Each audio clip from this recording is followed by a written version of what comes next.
আচ্ছা, এমন কি কখনো হয়েছে যে আপনি কাউকে এতটাই পছন্দ করে ফেলেছেন যে তার কথাই সারাদিন আপনার মাথায় ঘুরপাক খাচ্ছে? আপনি যখন একা থাকেন তখন তার মুখটাই চোখের সামনে ভেসে ওঠে।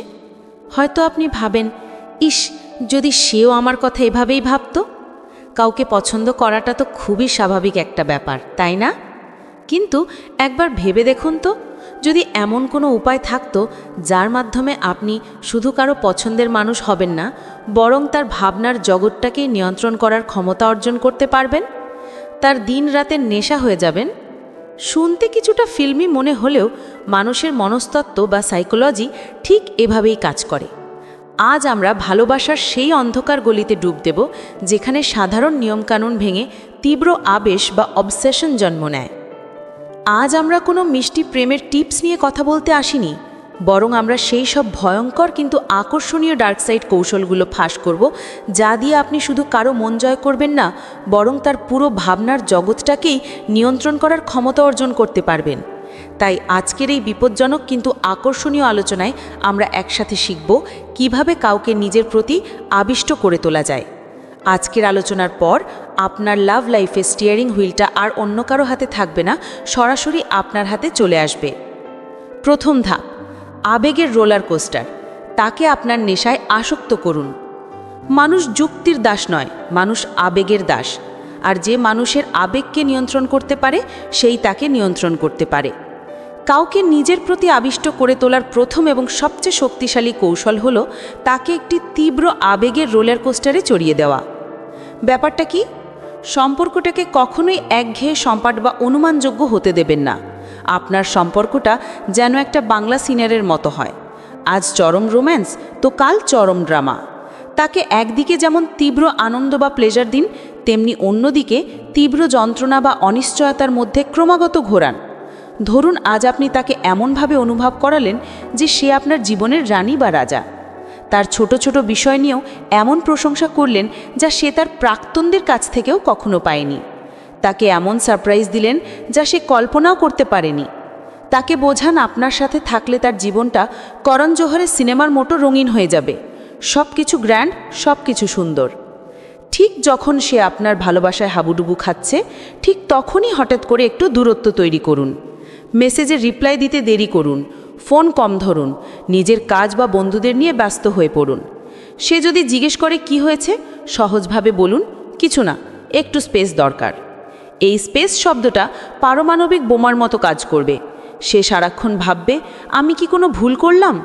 এই যে ভালো এবং খারাপ অনুভূতির মিশ্রণ, এটাই তার ব্রেনে ডোপামিন বা আনন্দের হরমোন এবং কর্টিসল বা স্ট্রেস হরমোন দুটাই নিঃসরণ করবে। সাইকোলজির ভাষায় একে বলে ইন্টারমিটেন্ট রিইনফোর্সমেন্ট। এই কৌশল ক্যাসিনো বা জুয়ার নেশার মতো কাজ করে। মানুষ যেমন জানে সে হারতে পারে, কিন্তু একবার জেতার লোভে বারবার খেলে, ঠিক তেমনি সে আপনার সামান্য একটু ভালো ব্যবহার বা মনোযোগ পাওয়ার জন্যে ছটফট করতে থাকবে। এই তীব্র আবেগের ওঠানামা তাকে আপনার প্রতি মানসিকভাবে নির্ভরশীল করে তুলবে, যা এক ভয়ঙ্কর শক্তিশালী নেশা বা ট্রমা বন্ড তৈরি করে। দ্বিতীয় ধাপ, হিরো ইনস্টিংক্ট। তার জীবনের একমাত্র সমাধান হয়ে উঠুন। মানুষ তাকেই সবচেয়ে বেশি ভালোবাসে বা তার প্রতি আবিষ্ট হয় যাকে তার সবচেয়ে বেশি প্রয়োজন বলে মনে হয়। আপনাকে তার জীবনের সেই প্রয়োজনে পরিণত হতে হবে। অনেকটা যেন তার জীবনের সব সমস্যার জন্যে আপনিই একমাত্র গুগল সার্চ রেজাল্ট। এই কৌশলটি কিভাবে কাজ করে? তার জীবনের সবচেয়ে বড় সমস্যা, সবচেয়ে গভীর দুর্বলতা বা সবচেয়ে গোপন স্বপ্নটা খুঁজে বের করুন।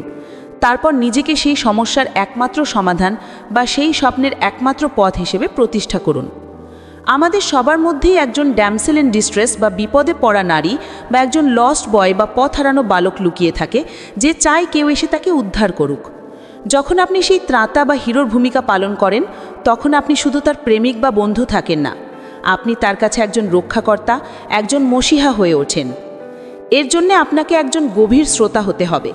তার কথা শুধু কান দিয়ে নয়, মন দিয়ে শুনুন। সে যখন তার বসের নামে গালাগালি করছে বা তার বান্ধবীর সাথে ঝগড়ার গল্প বলছে, তখন শুধু হুম আচ্ছা না বলে তার ভেতরের আসল কষ্টটা বোঝার চেষ্টা করুন। তার জীবনের কোন দিকটা নিয়ে সে সবচেয়ে বেশি নিরাপত্তাহীনতায় ভোগে? তার চেহারা, তার ক্যারিয়ার, নাকি তার পরিবার? সেটা খুঁজে বের করুন এবং সেই দুর্বল জায়গায় মলম লাগান। যদি সে তার চেহারা নিয়ে নিরাপত্তাহীনতায় ভোগে, আপনি তাকে বারবার বলুন, আমার চোখে তুমিই পৃথিবীর সেরা সুন্দরী। যদি সে তার ক্যারিয়ার নিয়ে চিন্তিত থাকে, আপনি তাকে পথ দেখান বা এমন ভাব করুন যেন আপনি তাকে সাফল্যের চূড়ায় পৌঁছে দেবেন। আপনি হয়ে উঠুন তার জীবনের সেই একমাত্র মানুষ যে তাকে তার দুর্বলতাগুলো নিয়ে বিচার করে না, বরং তাকে শক্তি যোগায়। এই কৌশলটি ইউটিউবে বহুল প্রচলিত হাউ টু রিড এনিওয়ান ইনস্ট্যান্টলির মতো মনস্তাত্ত্বিক ধারণার উপর ভিত্তি করে তৈরি, যেখানে আপনি অন্যের চিন্তাভাবনা বুঝে তাকে প্রভাবিত করতে পারেন।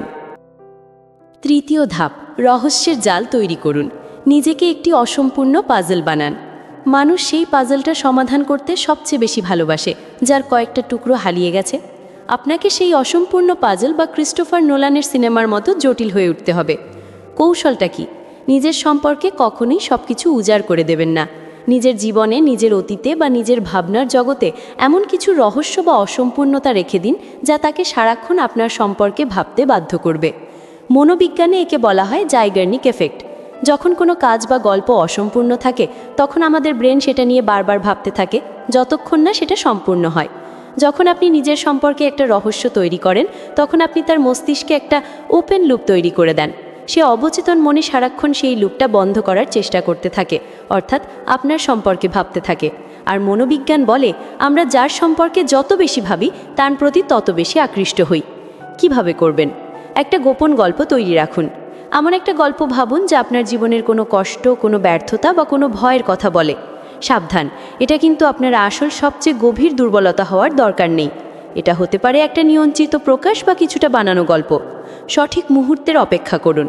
যখন আপনারা কোনো গভীর আলোচনায় থাকবেন বা সে কিছুটা আবেগপ্রবণ থাকবে, তখন গল্পটা বলুন। এমনভাবে বলুন যেন আপনি এই কথাটার কাউকে বলেননি। আমি এই কথাটা কাউকে বলিনি, কিন্তু তোমাকে কেন জানি বলতে ইচ্ছা করছে। এই লাইনটা হলো মাস্টার স্ট্রোক। এই দুর্বলতা প্রকাশ করার মাধ্যমে আপনি তার কাছে নিজেকে অনেক বেশি মানবিক এবং বিশ্বাসযোগ্য করে তুলবেন। সে আপনাকে তার জীবনের একমাত্র কনফিডেন্ট বা সবচেয়ে কাছের মানুষ হিসেবে ভাবতে শুরু করবে, যা তাকে আপনার প্রতি আরও বেশি আবিষ্ট করে তুলবে। চতুর্থ ধাপ, ঈর্ষার সূক্ষ্ম প্রয়োগ, হারানোর ভয় তৈরি করুন। ঈর্ষা একটি শক্তিশালী অস্ত্র, কিন্তু এটিকে খুব সাবধানে ব্যবহার করতে হয়। সরাসরি কিছু না বলেও অন্য কারো বিপরীত লিঙ্গের সাথে আপনার বন্ধুত্বের কথা এমনভাবে বলুন যাতে তার মনে আপনাকে হারানোর একটা সূক্ষ্ম ভয় কাজ করে। যেমন আপনি বলতে পারেন, আজ পুরনো এক বান্ধবীর সাথে দেখা হলো, কত কথা যে হলো। ব্যাস, এইটুকুই যথেষ্ট তার রাতের ঘুম কেড়ে নেওয়ার জন্য। এই সামান্য অনিশ্চয়তা তাকে আপনার মূল্য বোঝাতে সাহায্য করবে। সে ভাববে, আমার জায়গাটা কি অন্য কেউ নিয়ে নিচ্ছে? এই ভয় তাকে আপনার প্রতি আরও বেশি মনোযোগী করে তুলবে এবং সে আপনাকে ধরে রাখার জন্য সব রকম চেষ্টা করবে। তবে মনে রাখবেন, এই কৌশল অতিরিক্ত ব্যবহার করলে তা সম্পর্ক নষ্ট করে দিতে পারে। তাই এটিকে খুব মেপে এবং বুদ্ধিমত্তার সাথে ব্যবহার করতে হবে। এতক্ষণ আমরা ভালোবাসার নামে কাউকে আবিষ্ট করার যে 4টি ভয়ঙ্কর ব্ল্যাক আর্টস নিয়ে কথা বললাম, এই জ্ঞানটা জানার পর মনের ভেতরে একটা অদ্ভুত ক্ষমতার অনুভূতি হচ্ছে, তাই না? মনে হচ্ছে যেন আপনি এখন মানুষের মনের রিমোট কন্ট্রোল পেয়ে গেছেন। কিন্তু এবার আসা যাক সেই কঠিন সত্যটার কথায়, যা কোনো লাভগুরু আপনাকে বলবে না। এই খেলাটার শেষটা কেমন হয়? এই খেলাটা একটা দ্বিধারী তলোয়ার। যার জন্য এই খেলাটা খেলছেন তার পরিণতি কি? যে মানুষটা আপনার প্রতি আবিষ্ট, সে আসলে একটা মানসিক কারাগারে বন্দী হয়ে যায়। তার নিজস্ব কোনো সত্তা থাকে না, তার আত্মবিশ্বাস নষ্ট হয়ে যায়। সে একটা তীব্র মানসিক যন্ত্রণার মধ্যে দিয়ে যায়।